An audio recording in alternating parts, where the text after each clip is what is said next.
স্বাদ আর গন্ধে অতুলনীয় রংপুরের হাড়িভাঙা আম আজ থেকে বাজারে পাওয়া যাবে।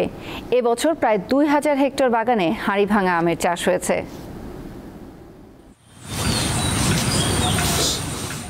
আমের নাম হাড়িভাঙা। রংপুর অঞ্চলের স্বাদ ও গন্ধে অতুলনীয় এই আম জিআই পণ্য হিসেবে স্বীকৃত। পরিপক্কতা ও আমের প্রাকৃতিক স্বাদ অক্ষুণ্ণ রাখতে প্রতি বছর আম পাড়ার সময় নির্ধারণ করে সরকার। আম চাষিরা জানান, সরকারের বেঁধে দেওয়া সময় অনুযায়ী জুনের শেষ সপ্তাহ থেকে মিলবে হাড়িভাঙা আম। মনে করো মোটামুটি বিঘায় ১ লাখ ১.৫ লাখ পর্যন্ত তৈরি হয়। এই আম বিদেশ পর্যন্ত যায়। অন্য বছরের চেয়ে এবারে আরো লাভবান। হাড়িভাঙা আম সবচেয়ে মিষ্টি, ভালো সুস্বাদ। তবে সংকট অন্যখানে। দ্রুত পচনশীল এই আম সংরক্ষণের জন্য রংপুরে নেই কোনো ব্যবস্থা। ফলে স্থানীয় চাহিদা মিটিয়ে বিদেশে রপ্তানিও বাধাগ্রস্ত হচ্ছে।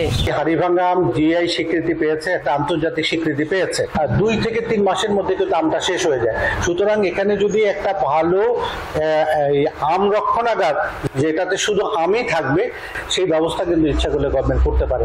একদিকে কৃষকরা ন্যায্য মূল্যও পাবে, আর একদিকে যারা ভোক্তা তারা সারা বছর ব্যাপী এই আম পাবে। এবছর রংপুর জেলার ৮টি উপজেলার প্রায় ২,০০০ হেক্টর বাগানে চাষ হয়েছে এই আম। ১৫০ কোটি টাকার বেশি হাড়িভাঙা আম বিক্রির আশা করছে জেলা কৃষি সম্প্রসারণ অধিদপ্তর। আমরা প্রত্যাশা করছি যে এবার হাড়িভাঙা আম চাষ করে কৃষকরা লাভবান হবে, ভালো একটি দাম পাবে।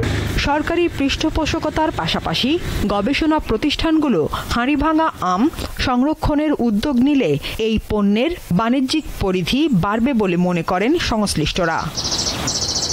দীপ্ত, বার্তা কক্ষ।